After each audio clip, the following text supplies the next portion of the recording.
müasir yaşamam bəzi qadınlara qıcıqlandırır. Xəyanətlə üzləşdin. Arzunu boşa mənə al. Qaynanam məni istəmir. Deyirdi də. Əslində onlar üçün bir təhdidsən. Həyat bilmirəm. İndiki arzu bir ulduz. Yaxşı ki, qızın qucağında qal. İnsanın necə vicdanı çatıb bu sözü yaza bilər? Vaxt var. Səbir.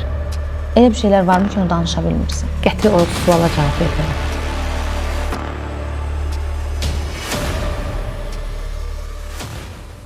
Sualdan qaçma verilişidir. Mən Nigar Fərhad və mənim qonağım bugün çox gözəl, çox sevdiyim, çox səmimi, həmişə özü olan və doğrudan da studiyaya girən kimi elə bir işıq saçır və onun öz izləyiciləri də, bütün kütlədə onu doğrudan da belə tanıyır.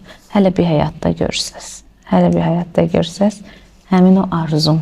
Xoş gəlmisən Arzu. Xoş gördük. Çox gözəlsən, həmişə deyirəm sənə. Canım, çox sağ ol, təşəkkür edirəm. Doğrudan çox gözəlsən. Arzu, sənə o qədər suallar var ki, veriləcək. Ona görə də sualdan qaçmayacaqsan bugün.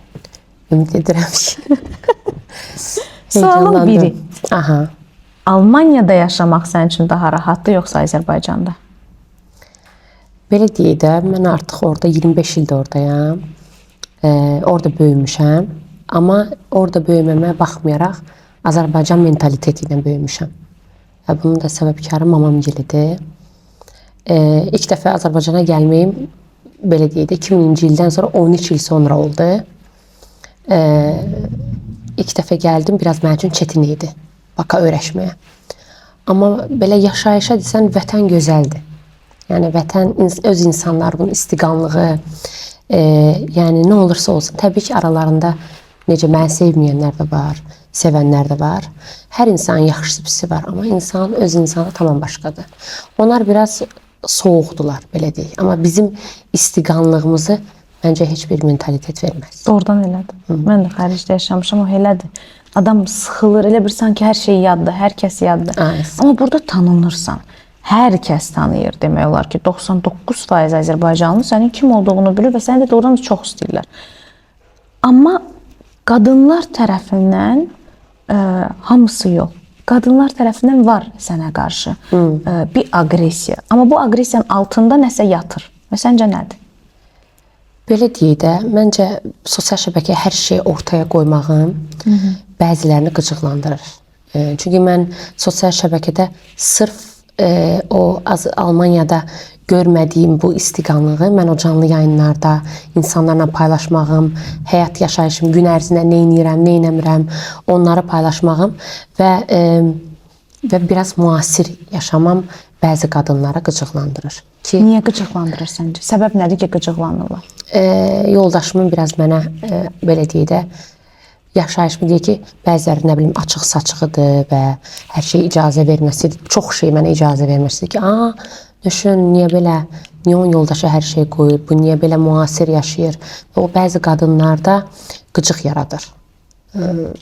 Paxıllıq bilmirəm. Deniz səni çox sevir. Dəhşət çox sevir və hətta o qədər vətən ruhlusan ki, uşaqlar, yoldaşın, hamı Azərbaycanca danışır. Bu asan bir şey deyil. Və Denizin sevgisi bəlkə də bəzi qadınlarda qıcıq yarada bilər, bəzilərində. Elə olubmu ki, Arzu, onlar yoldaşıva yazsınlar? Olub. Misal üçün nə? Əvvəl, məsəl üçün, Denizin TikTok səhifəsi yox idi. Bu son bir neçə ayda var. Və daha bir situasiya yaşamışdıq ki, canlı yayında mən də evin içindeydim. Bir xanım, necəsə oldu, misafirlər qoşdu, onda hələ başı çıxmırdı. Bir xanım girdi yayına və qışqıra-qışqıra dedi ki, Deniz, Arzunu boşa mənə al. Sən nə inadın? Təbii ki, reaksiya verdim. Mənim bəzən belə özümdən çıxışlarım var. Elə bir reaksiya verdim. Nə bilim, amma direktdə çox olub. Qızlar yazır. Yazır. Nə yazırlar? Yəni, tanışlıq üçün. Salam, necəsən, tanış olan. Sənin reaksiyan və mənim haqqımda pis məlumatlar. Misal üçün? Çox şey. Yəni, neynirsən onu, ayrıl, o sənə gərək deyil, o sənin qədrini bilmir. Belə şeylər olub. Onlar sənin Denizin qədrini bilməməyində necə anlayırlar ki, sən Denizin qədrini bilirsən, bilmirsən? Buna necə qərar verirlər? Düşünürəm ki, yenə deyirəm, mən belə sərbəst gedirəm, gəlirəm. yoldaşım qoyur. Bəs deyirəm, bu yoldaşa hara baxır? Ailəlisən, 4 uşaq, 5 uşaq anasısan, niyə bu qədər müasirliyə icazə verirsən də? Denizlə necə tanış oldunuz Arzu? Məktəbdə. Məktəbdə. Mənim 18 yaşım var idi, Denizin 17. Aha. İkimiz də təhsil məktəbində idik. Mən onu ilk görəndə dedim, bu odur. Даже o ilk addımı mən atdım. Neynədin? O addım nə addım idi? Bir rəfiqam var idi, Türk qız. Dedim ki, Özlem, ne yapırsan yap, onu benimlə tanışırdı. Aha. Yəni ilk elə tanış olduq. Özdə mənim ailəm birinci qarşıydı Denizə. Mən qaçmışam. Buradan qaçmağa heç kimə demirəm, amma hə. Aha. Birinci ailəm razı deyildi. Onda Almaniyada yaşıyordun. Bəli, 10 yaşında mən oradayam. Sən 10 yaşından ailəndən orada yaşayırdın. 8 il sonra Denizdən təhsil məktəbində tanış olduq. Aha. Çox elə bilir ki, mən ailə qurub getmişəm, amma elə deyil. Mənim bütün mamam, papam, qardaşım, hamımız oradaydıq artıq. Yəni 2000-ci ildən biz oradayıq. Sonra nə oldu? Bax, qaçma, mama atan-anana qarşıydı Denizə. Sonra neynədin? Necə oldu qaçmısan? Necə oldu? Sonra Deniz gəldi. Səhər radələri idi. Gəldi evin qabağından məni götürdü. Apardı qaynanamgilə. Qaynanam dedi ki, atan Denizi öyrənibsə 100% bizim evi də öyrənəcək. Aha. Sonra məni bir qorunma yerinə elədilər ki, baka ailəni yola gətirənəcəm. Yəni papa sonra pişimlə 2 gün sonra razı gəldi, dedi, oğlan gəlsin otursun danışaq. Gəldi. Gəldi. Sonra hərimiz oldu. Baba dedi ki, yox belə yox da, əgər doğrudan ana qızı sevirsənsə, yeyə dur. Nişanımız oldu. 7-si 3-cü ay. 27-si də 3-cü ay martda. 20 gün sonra toyumuz oldu. Papa gəlir razılıq verdi. Nə gözəl. Onda yəni ikimiz də təhsil oxurduq. Yəni heç bir iş sahibi deyildik, heç bir şeydə. Yəni sonra bəs işləyirdinmi? Almaniyada işləmirsən? Yox, mən onda işləmirdim. Yəni, amma sonra işləmirsən? Bəli, təhsil aldıqdan sonra medisinada işləmişəm. Qocalar bizdə deyirlər Altenpflegerin. Onu indi bilmirəm. Yəqin ki, Almaniyada olanlar bilər. Nursery, ona yaşlılar evi, qocalar. Bəli, Avoda təhsil bitirdikdən sonra o üzrə işləmişəm. Əslində bu haqqda heç vaxt məlumat verməmişəm canlıyanda ilk dəfə, yəni burada. Necə idi? Yəni oradakı həyatın, indiki arzu bir ulduzdur.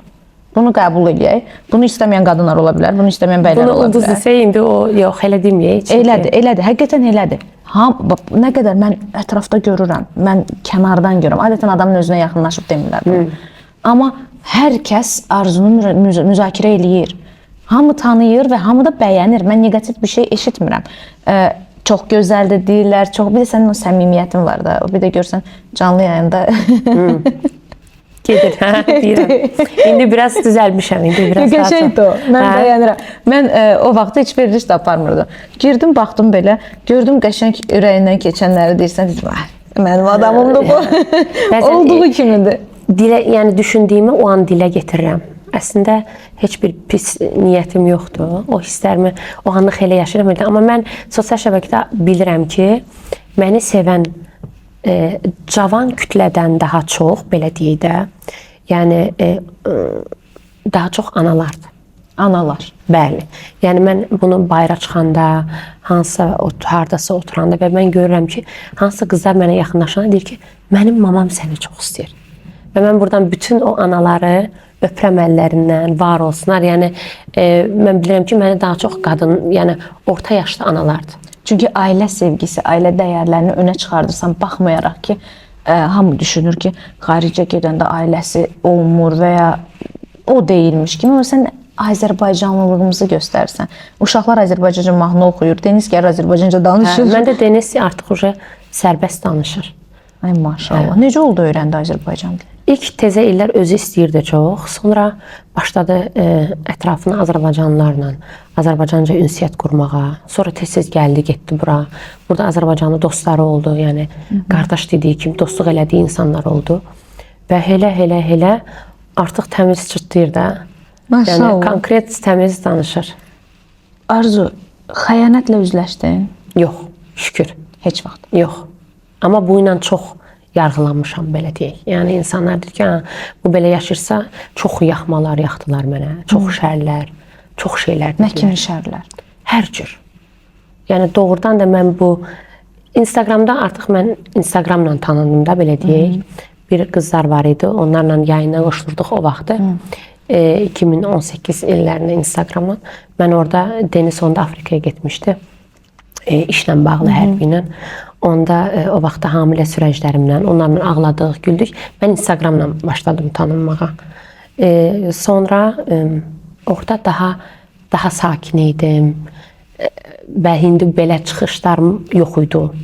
Çünki orada doğrudan da kontent tamam başqa idi. Sonra bu TikTok'a keçəndən sonra orada bayağı bir düşmənlər yarandı məndə qadınlardan. Çünki daha hızlı, daha çox tanınmağa, daha sürətlə tanınmağa başladı. Bəli. Burada son 2 il deyək ki, son 2 ildə də çox birdən-birə önə getdi. Yəni kütlə çoxaldı. Arzu, qızın hicaba keçdi.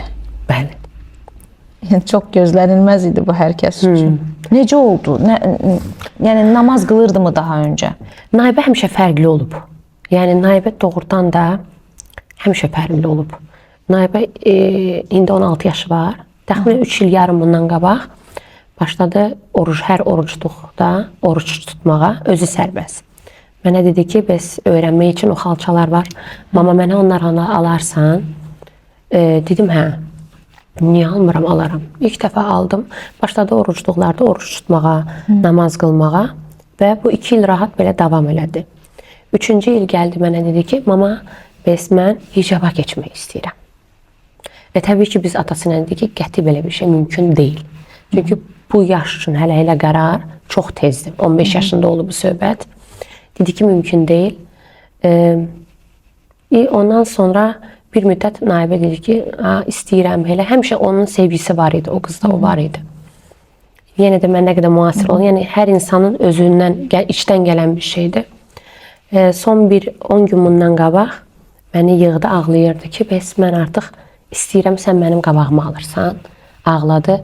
Mənim yuxularıma girir, icazə ver mənə. Çünki biz dedik ki, elə bir addım, elə bir şey, yaşın azdır.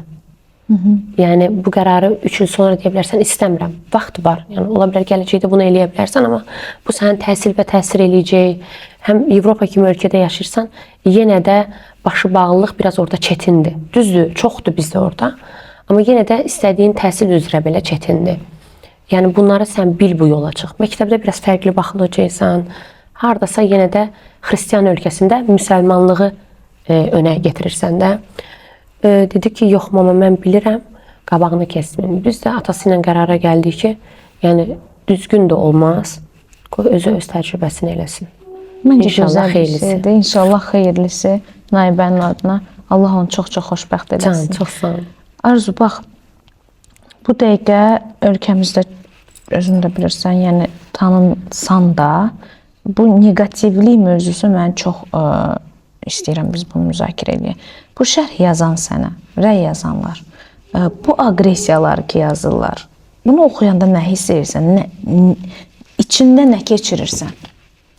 Əvvəl çox təsir eləyirdi. Olub ki, heç ağlamısan, pis olmuşsan? Mənim bir qızım 2020-də dünyasını dəyişib. Allah rəhmət eləsin. Ölənlər özə rəhmət. Səbəb nə olub, Arzu? Bir qadın var idi sosial şəbəkədə, yayıncı belə deyək, bir söz istifadə eləmişdi. Yaxşı ki, qızın qucağında qalıb, yəni dünyasını dəyişib. O mənim üçün ən axır idi. 2020-də. Yəni insanın necə vicdanı çatıb bu sözü yaza bilər? Yəni insanın içi nə qədər pislik olmalıdır ki, bu sözü o hərfləri yazıb bunu ötürə bilərsən bir başqa tərəfə. Bir ananın necə balasından vurulmasına sevinə bilər biri? Necə olar? Yəni, anlamıram. Neynədin məsələn? Mənim üçün ən ağır olmuşdu. Yəni o xanımın elə çıxışı, sonra səslə 4 balavın qucağında sənə görüm qalsın. Belə bir qarğış eləmişdi səbəbsiz yerə. Yəni necə səbəbsiz yerə? Bilmirəm düşmənçilik mənə nə idi. Və o ən ağırı və ondan sonraki gələn pis altında olan fake profillər heç biri mənə değmədi. Yəni zaten ən ucasını görmüşdüm. Sonra uca bir müddət sonra öyrəşirsən. Artıq o hardasa hansısa kaydını paylaşırlar sana. Mən artıq girib oxumuram. Artıq rəylərə baxmırsan. Yox, kayd olunan səhifələrdə rəylərə baxmıram. Sadəcə özümə aid olan səhifələrdə, yəni öz səhifəmdə. Pis təsir edir çünki sənə özü. Ona görə artıq açıb özümü əsəbləşdirmək istəmirəm. Və yaxud kiməsə deyim götür kaydımı sil, ya nəsə yox. Onun artıq başını buraxmışam. Çünki mən görürəm ki, kütlə nə qədər çoxaldısa, o qədər də düşmənin də çoxalır. Və buna artıq açığam. Arzu, bəs uşağı niyə itirdin? Nə səbəb oldu? O biraz ağır mövzudur. İlk dəfə bunu açıqladın və hər kəsə indi maraqlı olacaq ki, nə oldu? Əslində bilirlər sosial şəbəkədə. Yəni onun hekayəsini mən danışmışam. Burası onu danışsam uzundur. Mən onu danışıb daha da çox kövrəlmək istəmirəm. Bu kiminsə günahına mı görə? Yox, qəti. O da mənim bir yazım idi. Amma qurban olduğum 5 ay sonra məni əkizlə mükafatlandırdı. Çünki bizim ailədə əkiz deyə bir şey yox idi. Ona görə səbir, doğrudan da deyir, Rəbbim səbir et ki, mən səni mükafatlandırım. Amma hələ də bu haqda danışanda ağır gəlir. Mənə hər dəfə soruşanda ki, neçə uşağın var? Deyirəm ki, 5. Deyir, niyə 5 deyirsən? Deyirəm, necə yəni, insan necədir? Hələ belə onu deyəndə, 4 deyəndə ürəyimə pis gəlir. Uşaq sən hamiləykən itirdin, yoxsa doğulmuşdu? Cift olandı, doğrusu son bir həftəmdə. Və sadəcə ondan mənə qalan travma oldu ki, mən onunla bir gün qaldım və onunla yatdım, sonra yuduq, sonra qəbristanlıq, kəfin, o hamısı elə dərin onun travmasıdır, hamısını yaşamışam. Yanında kimlər var idi onda? Yoldaşım, qardaşım, mamam, papam. Almaniyada bastırıldı. Bəli, müsəlmanlar qəbristanlığında.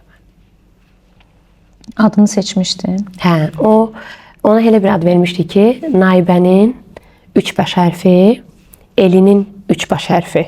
Çünki 3-cü də qız idi deyə. Eli Nay.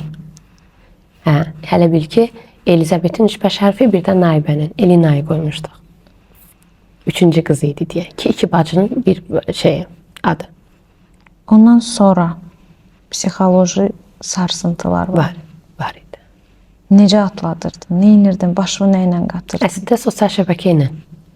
Yəni doğrudan da izləyicilərim mənə çox qəşəng bir süreçdə dəstək oldular. Yəni onlarla ağladım, güldüm. Bəs Denis nə inirdi onda? Denis də böyük süreç. Biz ailə olaraq çox çətin. Məndə Naibə böyük travmalı qaldı ondan sonra. Yardım aldı. Yəni belə deyək, bir çətinlikdən keçdi. Çünki bizim üçün tamam başqa bir şeydi. Ondan sonra yavaş-yavaş əkizlər bizə belə bir xəbər oldu. Doğrudan da onun da şoku idi. Uşaqları çox istəyirsən, yəni uşaq sevər bir Mən anasan. çox. Mən də arzulayıram biri də olsun. İstəyirsənmi? İstəyirəm. Bu İstəyirsən dəqiqə yox, istəyirsən. istəyirəm. İstehsalat baş verirmi? Planda varmı? Yəni mən, atası biraz. Tərəddüdlər. Hə, Necə baxırsan? mən sevirəm. Yorulmursan? Mən ümumiyyətcə böyük ailəni sevirəm. Yox, bu uşaq doğulanda ağlaması, gecə oyanması, yedizdirməsi, gəzdirməsi. Mən biraz qorxuram. Sadəcə ki, əkizlərdə Daliya ilə Denyasda Deniz Afrikada idi, savaşda idi orada. Və 8 ay yaxın orada oldu. Həmən o süreçdə. Və mən tək idim əkizlərlə. Deniz ilk dəfə əkizləri 7 ayında gördü.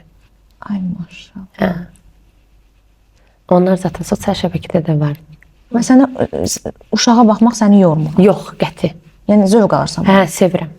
Gecə yuxusuz Hə, qalanda, o gecə yuxusuzluq mənim üçün heç bir şey idi. ağlayanda, ay uşağı Hə, dəyişdi. özü əkizlər biraz çətin olurdu. Bir sadəcə bu yatırdı, o biri oyaq idi. Bu yatırdı, o biri oyaq idi. Sonra bu dururdu, onu götürürdüm. İndi gözləyə bilərik ki, Arzunun bir dənə də uşaq ola bilər. İnşallah. İnşallah. Arzu artıq 6-cı olacaq. İnşallah. Allah nəsib eləsin. İnşallah. Mama deyir ki, elə eləmə deyirəm. Mən deyir, neyniyəcəm? Deyirəm, Mama da sən baxır. hə, mama belə deyirəm. Mən məsələn gələndə, gedəndə mama da baxar o böyle. Amma o sırf o balaca sürəcdir. Hansı ki 2 yaşına qədər də yəni ən çətin vaxtları. Maşallah. Mən Maşallah. ümumiyyətcə böyük ailəni sevirəm. Gözəl bir şeydir. Hə. Sadəcə o mənim dünyamda biraz çətin gəlir elə bir ki. Naibə məsələn məndə uşaqların ikinci mamasıdır. Baxır uşaqlara. Özü də çox sevir. O qədər bağlıdır Naibə bacı qardaşına. Ümumiyyətlə məndə uşaqlar, izləyicilərim də bilir, bir-birlərinə çox bağlıdırlar. O gözəl bir şeydir. Çünki gələcəkdə bacı qardaş, bacı bacıya doğrudan da o dostluqdur və o möhtəşəm bir şeydir. Bax sənə bir sual soruşacağam. Bunu artıq mənə yazıb göndəriblər. Əgər Deniz ilə ailə qurmasaydın, sırf Deniz çünki biraz müasir düşüncəlidir. Belə deyək, daha qısqanc, daha Qəti o suala cavab vermərəm. Niyə? Çünki mən yoldaşıma başqası ilə müzakirə eləmərəm. Deniz Yəni, mənim sənin üçün idealımdır. idealdır. Bəli. Əgər bir də ailə qursam, yenə də Denizlə quraram. Çünki o elə bir insandır ki, yenə də deyirəm, çox ayağımı bükmək istədilər. Hər şeyini arxamdadır. Ay, necə gözəl sevirlər bir-birini. Nə gözəldir. Yenə də deyərəm o. Denizin valideynlərindən necədir aranız? Yaxşıdır. Yaxşıdır. Gəlib gedirlər. Ha, gelib gedirlər. Nənəsi babası ilə çox yaxşıdır. Atası ilə də çox yaxşıdır. Qaynanadır da. Yenə də qaynanalıq varmı arzu bir? Belə deyək, ilk illər bəli, qaynanam məni istəmirdi. Hiss eləyirdin. Hiss eləyirdim, yox, deyirdi də. Deyirdi ki, istəmirəm. İlk Naibə dünyaya gələnə qədər konkret bildirirdi ki, istəmirəm səni. Nə səbəbə? Deyirdi ki, öz millətindən istəyir. Amma gör nə yaxşı ki. Sənlə ailə qrup Deniz doğrudan da. İndi bax nənədir, neçə dənə uşaqlar var, necə ailə canlısan, oğlunu necə sevirsən. Düzü tez-tez indi deyim ki, bəzi qaynanalar kimi gəlib getmir evimə. Amma gəlib gedəndə nəsə bir Yox. İlişməsi yox. Yox, mən həmişə qaynanama hörmət eləmişəm. Nə üçün hörmət eləmişəm? Demişəm ki, belə deyək də, əgər bir oğul ananı ayağa verirsə, o kişidən sənə yar olmaz. Deniz də ayağa Heç verməz vaxt. anasını. O nə məni, nə anı həmişə orta yolu tapıb. Deniz həmişə ikimizin arasında elə bir yol tapıb ki, biz nə mən qırılım, nə anası. Gözəl. Bu çox qəşəng bir şeydir. Hə, məncə yoldaş elə eləməlidir ki, nə ananın qəlbi qırılsın, nə yoldaşın. Bax, suallardan biri budur ki, heç güzgü qarşısında özünə baxıb demirsən, buna ehtiyac yox idi. Bunu keşke eləməzdim. Çünki bir çox insan estetikadan danışır. Onu hamımız eləyirik. Sən də, mən də hamımız eləyirik. Amma olur ki, deyəsən ki, yox, buna ehtiyac yox idi. Yox. Keşke eləməzdim. Yox, peşman olduğum ümumiyyətlə heç bir şey yoxdur. Qorxmursan əməliyyat eləməkdən? Yox. Narkozdan? Yox, qəti. Çox cəsurdur. Hə, yox, qəti. Çünki mən bədənim artıq uşaqlardan sonra nənəm rəhmətli deyərdi ki, Allah önənlərinizə rəhmət eləsin. Qadına deyir doğduqca bax. Yəni doğduqdan sonra bax da, yəni 3-cü uşaqdan sonra. Çünki hardasa bədən artıq yorulur və ehtiyac var. Yəni ona görə də qəşəng olmaq üçün əgər ailən, yoldaşın buna qarşı deyirsə, niyə də yox? Bax, indi o rəylərdə yazırlar, başdan ayağa estetikdir. Sənə də, mənə də hamıya yazılır onu. O insanlara nə deyərdin? Niyə də yox? İnanırsınız ki, o rəyləri yazan qadınların 90%-i istəyər ki, niyə yoldaşım mənə maya buraxmasın ki, mən də eləyim. Elə qadınlar var ki, kompleksizdir, deyir ki, və mən öz bədənimdə özümü rahat hiss edirəm. Və estetik edən qadınlara da heç bir problem yoxdur, eləyir, yaxşı eləyir. Amma hansı qadın ki, fikir bildirir, deyir ki, ay da, bu yığmadır. İnanın mənə, İstəyir. Həmən situasiyada olmaq istəyən qadınlardır. Elə o, misal üçün, mən baxıram, bəzən fikirləşirəm ki, qadındır da, mən də qadınam. Fikirləşirəm, bu məndə belə olsaydı, mən gedib estetik elətdirərdim. Və ya elə bayaq biz girməmişdən öncə efirə, mən dedim, əməliyyatımdan danışırdım ki, misal üçün, belə istəyərəm və s. Mənim üçün estetika əsla və əsla qadağa mövzusu deyil, qəribə də deyil. Yəni, qadın zaten bunu eləməlidir kimi gəlir mənə. Bəlkə mən səhvən bilmirəm. Amma o aqressiya nədir qadınlarda ki, estetik olaraq özünə diqqət edən, gözəlliyinə diqqət edən, əməliyyat edən bir qadınlara nədənsə bu negativlik var. Niyə də, nədir, nə səbəbdir? Bir də rəyin o qədər mənası yoxdur ki, başdan ayağa estetikdir, başdan ayağa yığmadır. Bu olsun yəni. Amma hər yığma da yaxşı görünmür. O heç, düzdür, razıyam. O qədər yığma qadınlar var ki, valla baxırsan, deyirsən yığmadır, amma yenə də xeyri yoxdur. Bax, səni qınayan qadınlar ola bilərmi ki, səni təhdid kimi görürlər? Gözəlliyin, uğurun, ailən, bacarığın. Ola bilər. Sən əslində onlar üçün bir təhdidsən. Yəni, onu mən yalan deyərəm. olubmu ki hiss eləmirsən ki, misal üçün qadın yəni rəqabətdə görür məni özü ilə. Təbii ki, elə çox olub. Hələ də var, elələr. Bu dəqiqə var. Bəli, elələr. Ətrafında, yanında olan bir qadınlar varmı ki, sənə paxıllıq eləyirlər? Belə deyirdim, mənim heç bir stolda oturmadığım elə bir qadın var. Oturmamışam o insanla. Amma o qədər mənə qarşı hiqqəlidir. O qədər mənə Tanımır qarşı. səni. Yox, yəni sosial şəbəkədən. Heç bir zaman həyatda görməyib məni. Amma mənə qarşı o qədər hiqqə var. Yəni mən bir qadına o qədər nifrət duya bilmərəm. Əgər siz necə onda nə qədər duyarım. pislik eləməlidir ki. Aysə ya da girib mən onunla bir çörək paylaşım ki, oturum bir nimət paylaşım ondan ki, deyim ki, hardasa aramızda bir mövzu olub. Arzu heç maraqlanmırsan, nə dedərdin? Yox. Heç umurunda da olmur. Yox. Mən bilmirəm ki, yəni nə bilim bir qadına niyə bu qədər nifrəti ola bilər? Düz insanlar deyir ki, paxıllıqdır, nə bilim, paxıllıq edəcək elə bir şeyim də yoxdur ki. Bax, qızlarımıza nə tövsiyə eləyərsən? Xoşbəxt, bu dəqiqə bax, əslində sualım, sən bugün xoşbəxtsən, içdən. Bəli, xoşbəxtəm. Özünü xoşbəxt qadınam deyə bilirsən. Təbii ki. Amma ağrıların varmı hardasa? Bəli. Elə bir şeylər varmı ki, onu danışa bilmirsən? Bəli, yəni belə deyək də, əslində izləyicilərim bilir, mənim bir yaralı yerim var. Belə deyək, biri, əslində iki. Bir yaralı yerim itkim idi. Bir yaralı yerimdə onu izləyicilər yaxşı bilir. Mənə də nə olar? Mənə də de. Nədir o? Oğlumun danışmamağıdır.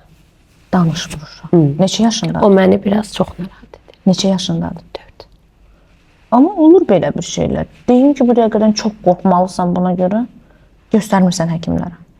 Göstərmişəm. Nə deyirlər? Vaxt var, səbir, nə bilim. Məncə də arzu. Çünki həqiqətən bu yaşda olur. Mənim də görmüşəm, çox görmüşəm bu halları. 4 yaşında hələ danışmamağı bu çox katastrof bir şey deyil. Həkim müdaxilələri lazım olur, doktorlar, müayinələr yəqin ki eləyirsən. Amma mən prosta əkizlərin o fərqini görəndə pis olursan. Anası. Ana ürəyi yenə də fərqli olur. Allah əminəm ki, həqiqətən də sənin o qədər yufqa qəlbin var ki. Kövrəyəm mən. O qədər hamıya yaxşılıq arzulayır, hamıya heç pisliyi də anlamır. Niyə pislik edirlər? Qalır belə, nə olub? Həqiqətən də Allah hər şey o qədər ürəyincə eləsin arzu. Təşəkkür edirəm. Sən olmayan yerdə səni çox sevirəm. Sən olan yerdə onu hamı çox istəyər. Amma sən olmayan yerdə səni çox sevmək, bu bir qadın kimi, bir dost kimi, bu gözəl bir şeydir. Və mən həqiqətən də sənin əzminə, sənin bu çətinliklərlə, uşaqlarla və bugün ailənə dəstəyinə hamısından xəbərdaram. Və o qədər gözəl anasan, o qədər gözəl həyat yoldaşsan, o qədər gözəl dostsan, hər tərəfli gözəlsən. Həmişə də bunu sənə deyirəm. Və hər hansısa bir yaran varsa, özün bayaq dedin, səbir. Allah bilir. Demək ki, zamanını Allah bilir. Sevdiyi qulu sınaq edir. Allah öz sevdiyi qulunu sınağa çəkərmiş. Daha sonra mükafatlandırarmış. İstəmirəm qətiyyən kövrələsən, ağrıyasan. Amma keçək bu bizim indiki gündəmimizə. Səncə qızlar toya qədər bəyləri tanımalıdırlarmı? Hər tərəfli bir yerdə bir münasibətləri olmalıdırmı, yoxsa toydan sonra o münasibət başlamalıdırmı? Aha, elə bir şeydir. Yəni bir misal getirim sizə. Mən bunu canlı yayınlarda da demişəm. Demişəm, əgər sizi sevən oğlan varsa və həqiqətdə sizi sevirsə, ola bilər əsgər gedəcək, ola bilər bəlkə hələ pulu yoxdur, ola bilər hələ işləyir. Deyirəm, bir yoldur, şəhərdədir. 2 dostdur. Dost-dostla gəlir, qız da qolunda. Və qarşı-qarşıya gələndə deyir ki ona, bu yanındakı qız kimdir? Deyir, kimdir, yanındakı əli belə. Da, məsəl üçün. Bir də var ki, sən o qızı yanında həmən o situasiyanı, səni bir hərili kimi, sabah sən o üzüyü qaytarsan belə, yenə də sənə belə baxmırlar. Yəni, bu reallıqdır. Yəni, mən qızlara həmişə demişəm ki, əgər səni sevirsə, dünən qardaş, gəl mənə üzüyü tax, mən səni 1 ildə gözləyərəm. Mən səni 2 ilə gözləyərəm. Sabah bayıra çıxanda həm sənin üçün rahat olsun, həm də cəmiyyət içində özün üçün də. Ki sabah sən qaytarsan belə, o sənin üçün bir eyib deyil. Bəli, nişanlısıydı. Nə? Ay sağ ol. Bir də var ki, bir başqa cür. Mən qızları ki, sevirsən nə olsun? Üzüyü nə üçündür? Həri nə üçündür? Ay sağ ol. Sevir də, Sevir. Olar, olmaz, olmaz. Amma yenə də ayrılsan, sənə hardasa o gözdən yenə baxmayacaqlar. Mənim qızlara həmişə dediyim odur. Sevirsə, gəl üzüyü tax. Yox, o səni əgər beləcə o zaten özün biləcəksən. Gəlib taxmırsa demək, sən lütçü hindidən boş-boş 3-4 il verib, bir də görəcəksən ki, 4 ilin gedin, cavanlığımın yarısı gedin. Arzu, show biznesi gündəmini izləyirsən. Tanıyırsan o müğənniləri, hətta xəbərdarsan. Kimlə ilə məşğuldur. Evli kişilərdən uşaq dünyaya gətirən bəzi müğənnilərimiz var. Bir ailə xanımı kimi bu duruma və ya sadəcə bir xanım kimi belə bir mövzuya münasibətin nədir? Belə deyim də. Çünki sən həm də xaricdə yaşamısan, sən biraz dəyişkən düşüncəyə sahib olduğun üçün mənə çox maraqlıdır bu düşüncə. Əgər bir qadın, hansısa bir qadını gözü yaşlı qoyub və 2 bala və yaxud 3 balanı gözü yaşlı qoyursa, həyat bumerangdır. Hansısa qadını onu yaşadırsa, sabah eyni qadın evindəki balası onu yaşayacaqdır. Yəni mən tamamilə qarşıyam.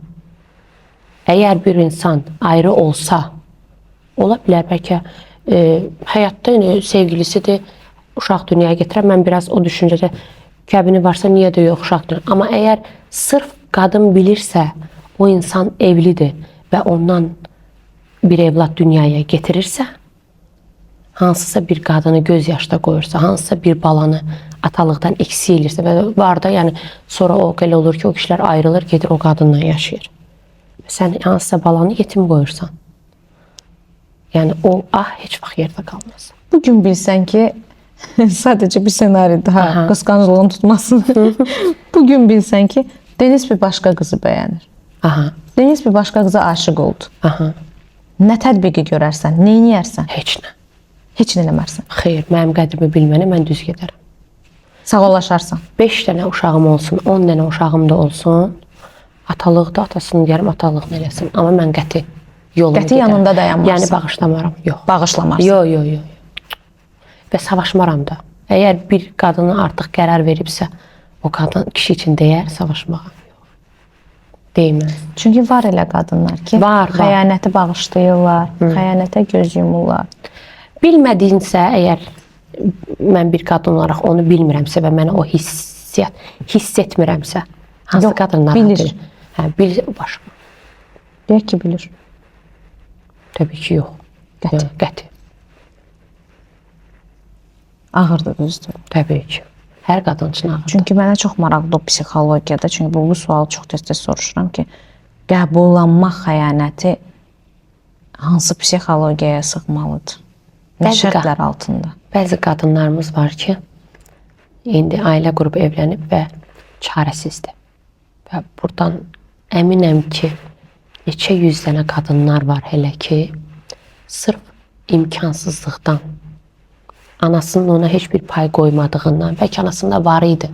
Hansısa bir, mən həmişə deyirəm, heç olmasa ailə quranda bir ana balasına o evin içinin mebellərini yığmaqdansa bir otaq qoysun ki, sabah o qadın ayrılanda 100% quyruqlu olur.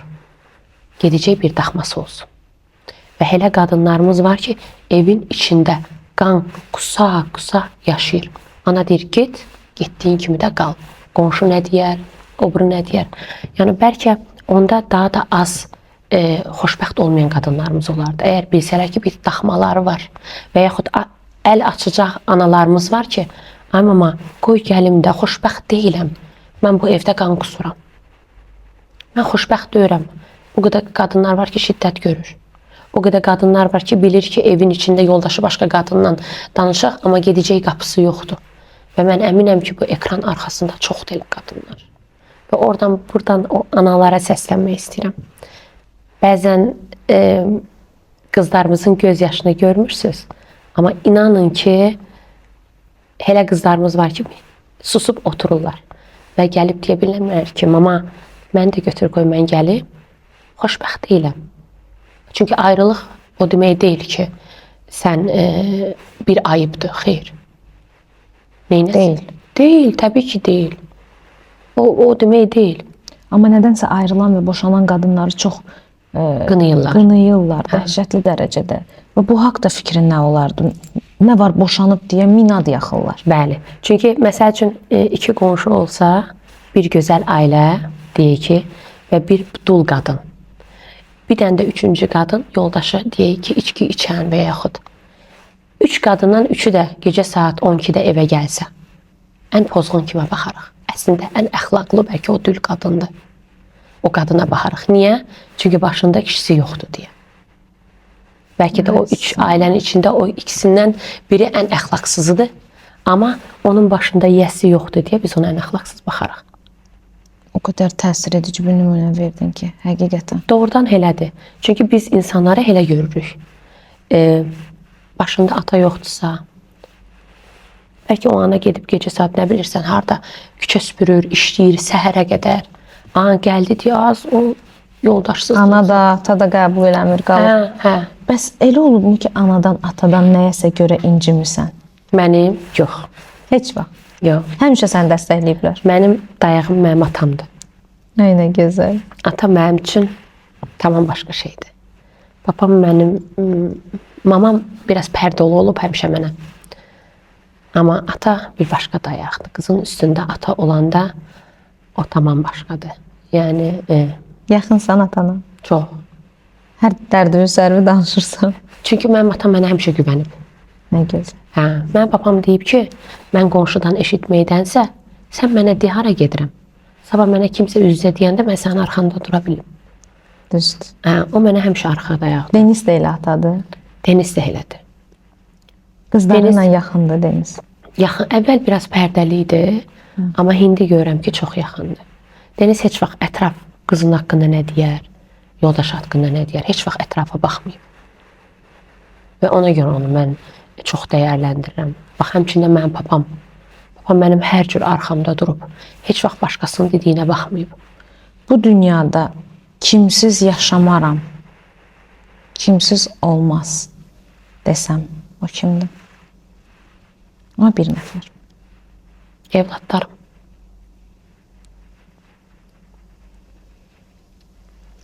Bəs ata və Deniz? Ata, yenə də deyirəm, dayaqdır, hər şeydir, amma bala da bir başqadır. Yəni, əgər tək bir seçim olsa, təbii ki, evlad.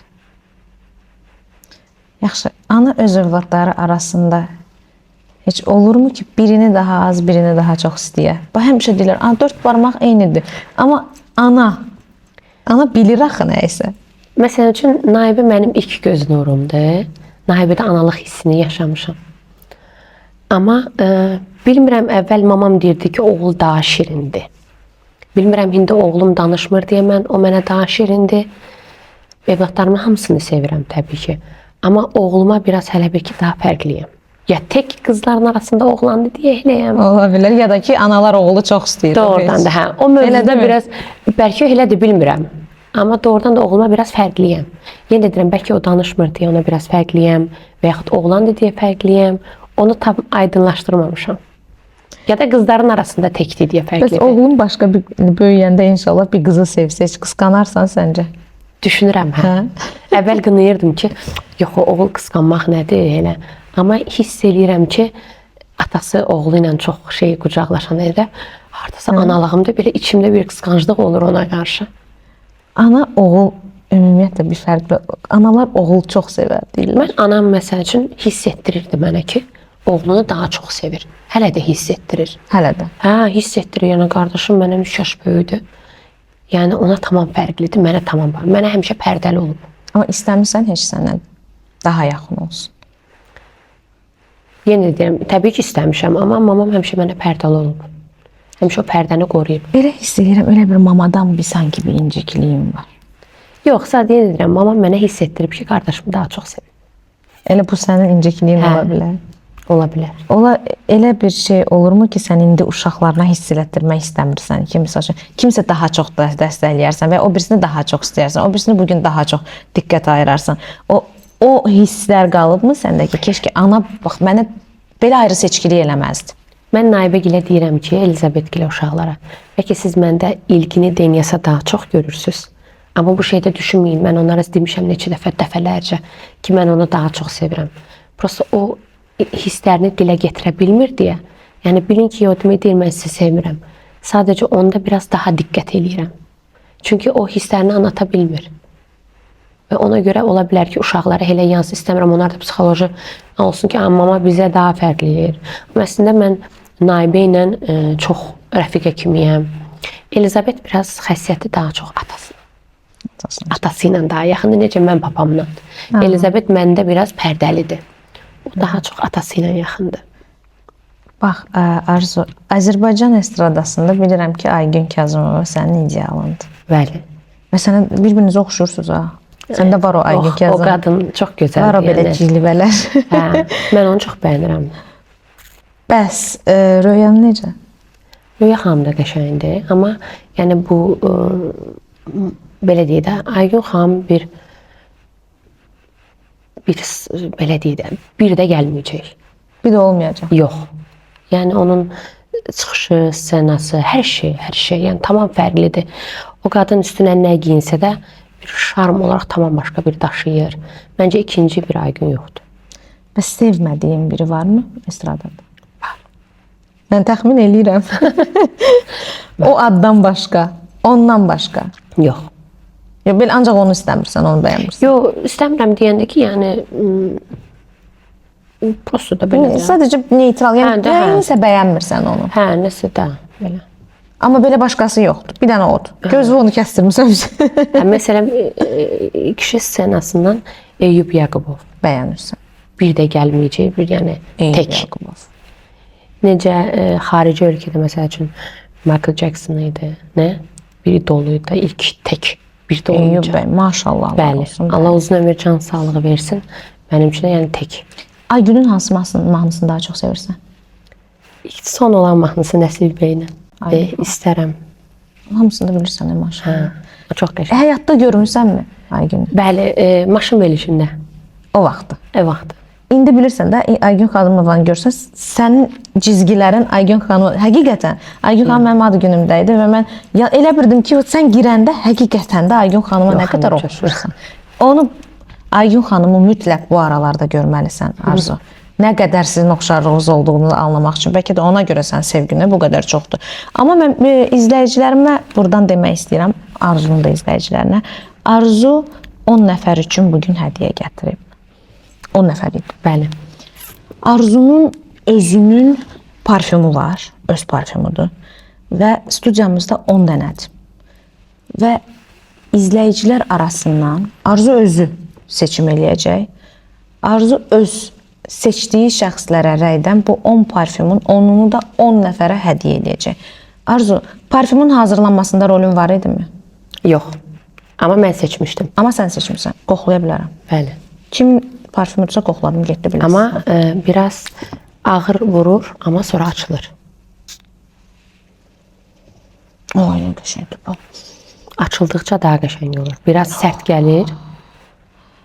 Demək bu parfümləri Arzu efirə getdiyi gün, verilişimiz yayınlandığı gündən 3 gün içində seçim eləyəcək və özün də bu adları, bu simaları paylaşarsan, mən də paylaşacağam.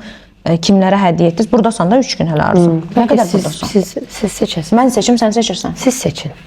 Seçin, yəni belə deyək, kommentlərdə Arzunun ən məşhur istifadə elədiyi sözlər deyin. Aha, gəl. Görək nətər tanıyırsınız. Hə. Rəylərdə Arzunun ən çox istifadə elədiyi sözlər, Arzunun nəyi sevib sevmədiyini. 3 söz desəz, onlar zaten deyəcəklər. 3 dənə söz deyəcəksiniz rəylərdən. Arzu da seçəcək. Tək mən seçsəm ədalətsiz deyirlər. 5'ini sən seç, 5'ini mən seç. 5 sənin izləyici və daha sonra bəlkə də Arzu sizlərlə görüşdü də, hətta görüşmələrinizi keçirdilər ki, bir kumirinizi görəsiniz. Həqiqətən çox gözəldir, çox səmimidir. İstəmirəm qalma-qala girsin Arzu. zaten populyardır. Heç qalmaqala ehtiyacı da yoxdur. Zaten hamı ondan danışır.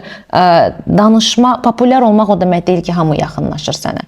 Bəzən populyar olmaq sən keçəndə göz qaldırıb baxırlar və görürlər. Heç olub yəqin ki, elə bir şeylər arzu. Nəsə olub belə bıçaq-bıçaq sən keçəndə nəsə danışıblar. Eşitmisən nəsə? Hə, eşitmişəm. Nə deyirlər? Deyənlər olub. Daha Nə bir deyir, dəfə nə onu sosial şəbəkədə danışmışdım. Məni qınaq çevirirlər ki, görsən kimsən, nəsən? Mən həmişə demişəm ki, valla mən yenə də deyirəm, buradan da izləyəcəm. Günü bu gündə hardasa mən tanınıramsa, bunun səbəbkarı mənim izləyicilərimdir. Yəni məni ekran kaydı eləyəndir, fan kütləsidir. Çünki bu fanlar nə qədər paylaşım edirsə, siz görməmişsiniz, məsəl üçün o görür, o biri görür və belə sosialləşib hardasa tanınırıq. Və Arzu, TikTokdan gəlir yoxdur. Yox. Götürmürsən. Yox, mən PK-lar oynamıram. Bir-iki dəfə qız var idi, onunla oynamışam. Bu da hələ belə söhbət üçün. Yəni pul gəlmir də TikTokdan yoxdur. Yəni mən yayıncı deyiləm axı. Mən yayıncı deyiləm. Arzu artıq bir brenddir. Arzum adında. Və mən səni çox sevirəm Arzu. Can, çox sağ ol. Mən də sizi çox sevirəm. O qədər təmiz qəlbli, o qədər gözəl, o qədər şirin bir balaca qızdır. Yəni heç demərsən ki, 5 dənə uşaq var. Heç demərsən, Arzudan heç demərsən. Və izləyicilərə də tövsiyə edirəm ki, sevginizi, diqqətinizi, gözəl o xoş sözlərinizi Arzuya da yazın. O da gəlir vətənimizə. Müəyyən bir müddət. Neçə müddət burada olacaqsın Arzu? Hələ ki buradayım ayın sonuna qədər. Bu ayın sonu. Yəni 3-4 gün, nə qədər? Bir həftə. Bir həftə. Aha, bir həftə sonra qayıdırsan Almaniyaya. İnşallah. Müsbət elədik, çatdırdıq Arzunu burada efirə çağırmağa. İzləyicilər arasından seçəcəyik. Bugün Arzum idi. Görüşənədik.